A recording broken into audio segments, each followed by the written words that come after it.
مجھے یہ بتائیں کہ ذرا تھوڑا سا براڈر اسپیکٹ میں بات کرتے ہیں، کیونکہ آپ ذرا نیوٹرل ہو کے بات کرتے ہیں تو اس میں ذرا تھوڑی سی کلیئرٹی آ جاتی ہے، کیونکہ کلیئرٹی کی سخت اشد ضرورت ہے یہاں پہ، I would say P T I کے اندر، کیونکہ یہاں پہ جس طریقے سے ہر طرف سے کوئی نہ کوئی اسٹیٹمنٹ آتی ہے، کوئی مختلف اسٹیٹمنٹ دے رہا ہوتا ہے، جو لوگ چھوڑ کے چلے گئے پی ٹی آئی یا ان کو چھوڑوا دیا گیا ان ون وے اور the other what ever reasons تھے، وہ کچھ اور بات کرتے ہیں، جو لوگ جیلوں کے اندر ہیں وہ جناب کچھ خطوط لکھتے ہیں، بلکہ آئی وڈ سے وہ کہتے ہیں جناب کوئی اور بات ہے، اور وہ سجیشنز دیتے ہیں لیکن اس پہ بھی عمل درآمد نہیں ہوتا۔ باہر جو بیٹھے ہوئے لوگ، ان کی پرابلمز ڈفرینٹ ہیں، ان کے ایشوز ڈفرینٹ ہیں۔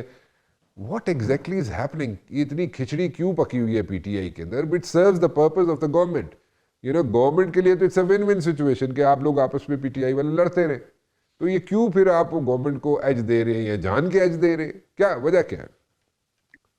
بسم اللہ الرحمن الرحیم۔ اللہم صلی علی محمد و علی آل محمد۔ آپ کے ناظرین کو، آپ کو رانا صاحب اور آپ پورے پاکستان کو میری طرف سے پیشگی عید مبارک، خیر مبارک جی، آپ کو بھی بہت بہت عید مبارک۔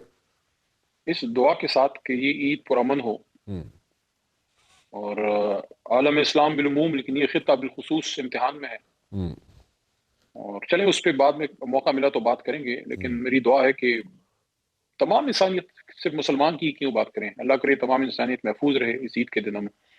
آمین جی۔ لیکن تحریک انصاف اس وقت اپنی تاریخ کے سب سے مشکل دور سے گزر رہی ہے، اور میں تو اس کو ایک اور نظر سے دیکھتا ہوں، کیونکہ میں کوئی ٹریڈیشنل سیاست دان تو ہوں نہیں۔ وہ بات ٹھیک ہے کہ میرے دادا ایک پرانے آل انڈیا مسلم لیگر رہے، قائد اعظم کے ساتھ ان کا ایک رول تھا ورکر کے طور پہ، لیکن میرا کبھی پولیٹیکل، میرا کبھی سیاست ایسپریشن نہیں رہی۔ ہوں، میں بائی کنوکشن عمران خان کے ساتھ شامل ہوا۔ ہیرو وہ ہمارے بچپن سے تھے، آپ کے بھی ہیرو رہے ہوں گے۔ تو میں تو تحریک انصاف کو ایک سمجھتا ہوں، یہ ایک امانت ہے جو عمران خان نے ہمیں سپرد کی ہے، جو بار لیڈرشپ ہے۔ میں نے پرسوں ترسوں ایک تحریک انصاف کی ایک افطار پارٹی تھی، اس میں میں نے تمام کارکنوں کو، لیڈرشپ کو ایڈریس کر کے یہ بات کی بھی ہے کہ عمران خان صاحب نے ایک جماعت ہمیں بنا دی، آئیڈیل نہیں ہوگی، اس میں کمیاں سقم ضرور ہیں، لیکن ایک امانت ہے نوجوانوں کے لیے، کیونکہ یہ ایک ہوپ ہے پاکستان کے نوجوانوں کی، جس سے وہ پاکستان کو سیاست کے ذریعے ٹھیک کر سکتے ہیں، جس پہ کسی خاندان کی اجارہ داری نہیں ہے، جس میں ہر آدمی کو آگے بڑھنے کا موقع ہے۔ تو اس کی حفاظت تو پاکستان کے لیے بہت ضروری ہے۔ پاکستان میں ایک ایسی سیاسی جماعت ضرور ہونی چاہیے جس میں پاکستان کا middle class, lower middle class کا نوجوان لڑکا لڑکی لیڈرشپ لیول تک اسپائر کر سکتا ہے۔ اب آپ نے پوچھا یہ کھچڑی کیوں مچی ہوئی ہے، اس کی ایک ریزن مجھے جو سمجھ آتی ہے وہ یہ ہے کہ ایک تو کچھ بڑے موقع ہم نے ضائع کیے، اور دوسرا جب موقع پہ ایک مضبوط بات کرنے یا سٹینڈ لینے کا وقت ہوتا ہے، ہم پھر وہ سٹینڈ لے نہیں پاتے، پتہ نہیں کوئی پریشر ہے سوشل میڈیا کا ہے، یا اس کو فیس نہیں کر سکتے۔ اگر آپ ایک عہدے پہ بیٹھے ہیں، کسی بھی عہدے پہ ہیں، اپوزیشن لیڈر ہیں، چیئرمین ہیں، جنرل سیکرٹری ہیں، بٹ آپ ایک مضبوط فیصلہ لیں۔ آپ پہ عمران خان نے اعتماد کیا ہے، آپ کھڑے ہوں، علی محمد آپ کو سپورٹ کرے گا، سپورٹ کرے گا۔ اچھا دیکھیں علی محمد صاحب، ایک تو آپ نے کہا جناب کہ پارٹی امانت ہے آپ کے لیڈر کی جو آپ لوگوں کو سونپی گئی ہے، اس امانت میں خیانت تو بڑی واضح طریقے سے ہوتے ہوئے نظر آ رہی ہے۔ سو ایک تو بات یہ ہے، کیونکہ اس میں وہ لوگ، ایسے لوگ بھی یہاں پہ الیکٹ ہو گئے ہیں، بلکہ ان کے ظاہر ہے آپ کے لیڈر کی وجہ سے، عمران خان کی وجہ سے ان کو ووٹ پڑے ہیں، لیکن وہ کبھی ساری زندگی بھی الیکٹ نہیں ہو سکتے تھے، وہ جتنا مرضی پیسہ لگا لیتے، ٹھیک ہے، اور دو دو چار چار پانچ پانچ لاکھ روپے لگا کے انہوں نے ایم این اے کی سیٹیں نکالی ہیں، ٹھیک ہے۔ سو دو چار پانچ لاکھ روپے میں you can not even imagine, مطلب کوئی آپ کی وائلڈسٹ امیجنیشن میں بھی ایسی بات نہیں آ سکتی کہ دو چار پانچ لاکھ روپے لگا کے آپ ایم این اے کی سیٹ نکال لیں۔ وہ لوگ یہاں پہ ایم این اے بن گئے، ایم پی ایز بن گئے، ٹھیک ہے۔ سو وہ تو ایک تو بات بالکل کلیئر ہے، اس میں بہت اچھی کلیئرٹی ہے، اس میں کوئی ifs اینڈ بٹس نہیں ہے۔ اچھا موقع آپ نے کہا جی بہت سے ضائع کیے، کون کون سے موقع آپ لوگوں نے ضائع کیے؟ ذرا ایک دو مواقع جو تھے، جو ضائع ہوئے تھے، ان کا آپ ذکر کرنا چاہیں گے؟ آپ ان کی طرف تو نہیں ریفر کر رہے کہ جس میں عمران خان کو ایک دو کوئی ریلیف مل سکتے تھے اور اس میں لیڈران نے وہ موقع ضائع کی، ان کو ریفر کر رہے ہیں، اس کانٹیکسٹ میں بات کر رہے ہیں یا کچھ اور بات کر رہے ہیں آپ؟ حالیہ پہ بھی بات کر لیتے ہیں، لیکن میرے خیال میں عمران خان کی رہائی سب سے بڑا ایشو ہے۔ مین آبجیکٹو تو دو وہی ہے جی، دو جس میں پی ٹی آئی ناکام رہی ہے۔ 2024 کا جب الیکشن ہوا نا رانا صاحب، تو مطلب 8 تاریخ کی رات 10-11 بجے تک کلیئر ہو گیا تھا کہ پورے ملک میں ہمارا کلین سویپ ہے.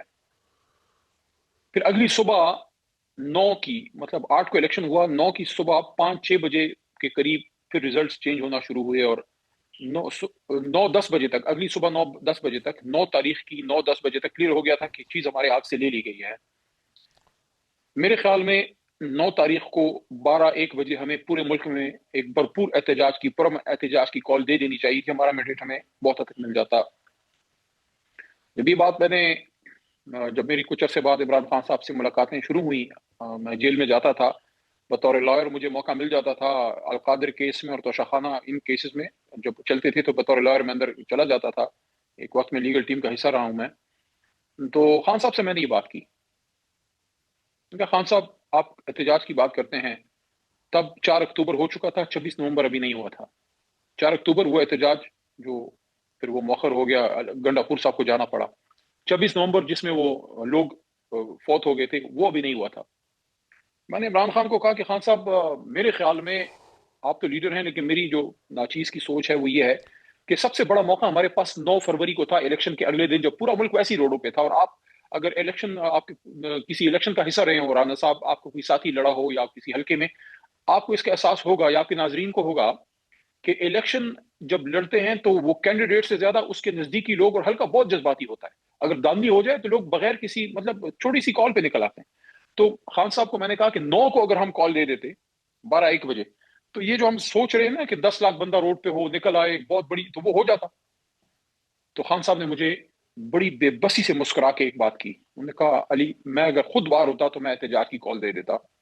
یہاں پہ ایک سوال اس لیڈرشپ پہ بنتا ہے جس کا میں بھی حصہ ہوں، لیکن میرے پاس کوئی انتظامی عہدہ نہیں تھا، میں احتجاج کی کال کم از کم نہیں دے سکتا تھا.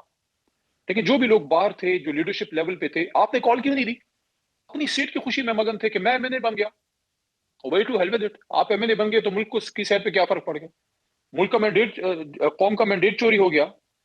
پاکستان کی تاریخ میں پہلی بار رانا صاحب ایسے ہوا کہ نہ لیڈر باہر، نہ آدھی لیڈرشپ ٹوٹ گئی، نہ آپ کے پاس انتخابی نشان. لوگوں نے نشان چن چن کے، ڈھونڈ ڈھونڈ کے، لوگوں نے اپنے کینڈیڈیٹ ڈھونڈ کے ووٹ ڈال. ایک یہ، اور دوسرا 26 نومبر کو 26 نومبر کو میں سمجھتا ہوں ہم نے بڑا مس مینج کیا.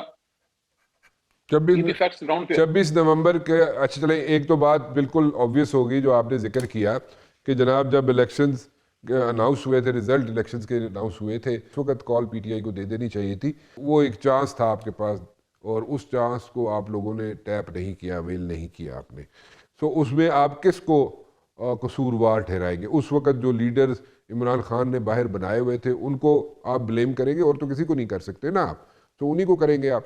ٹھیک ہے، ایک بات. دوسری بات یہ، نہیں، میں اپنے آپ کو بلیم کرتا ہوں. نہیں، اپنے آپ کو کیسے بلیم کر سکتے ہیں آپ؟ ایسے ہی کثر نفسی سے کام لے رہے ہیں، یا آپ اپنے آپ کو ایسے you trying to be nice to those people جو جن سے غلطی ہو گئی ہے، یا تو اس طرح میں تو پھر خان صاحب سوچے نا. نہیں، وہ میں تو نہیں کہنا چاہتا تھا، لیکن نہیں، میں چلے، میں آپ دیکھیں، یہ تو بڑی آبویس بات ہے نا کہ میں آپ کے جناب کہ میں اپنے آپ کو کہتا ہوں، اپنے آپ کو کہ آپ کے پاس کیونکہ کوئی آپ کے پاس کوئی ایسا عہدہ تھا کہ آپ اناؤنس کرتے تو آپ کے اناؤنسمنٹ پہ لوگ باہر نکل آتے. تو ایسی نہ کریں، آپ اپنے پارٹی کے لوگوں کو کور کر رہے ہیں. آپ میں ان کسی کے کو نہیں کور نہیں، کر رہا. آپ کور کر رہے ہیں. ٹھیک ہے، میں خان صاحب سے میں نے ایک بات پوچھی تھی، بڑی لمبی بات ہے، آپ کے پروگرام میں اتنی وسعت نہیں ہے کہ میں ساری باتیں کر سکوں. میں نے خان صاحب سے ایک بات اور پوچھی تھی، اس کا وقت پتہ نہیں. دیکھیں، بڑا آسان ہوتا ہے اتنے سال بعد کہہ دینا بزدار کی چوائس ٹھیک نہیں تھی. وہ کیوں ہم بزدار چنتے ہیں؟ بزدار چنتے ہی کیوں ہیں؟ ہم اپنے جیسے کیوں نہیں چنتے؟ ہم ایسے لوگوں کو کیوں نہیں لگاتے جو بائی کنوکشن اس جماعت میں تھے؟ میں اپنا تو نام ہی نہیں لیتا. میں کہتا ہوں آپ کے پاس ایسے لوگ ہیں جو آپ کے لیے جیل چلے گئے، جنہوں نے تکلیفیں سہیں، جنہوں نے اپنے گھر اجاڑ دیے، سب کچھ کر دیا.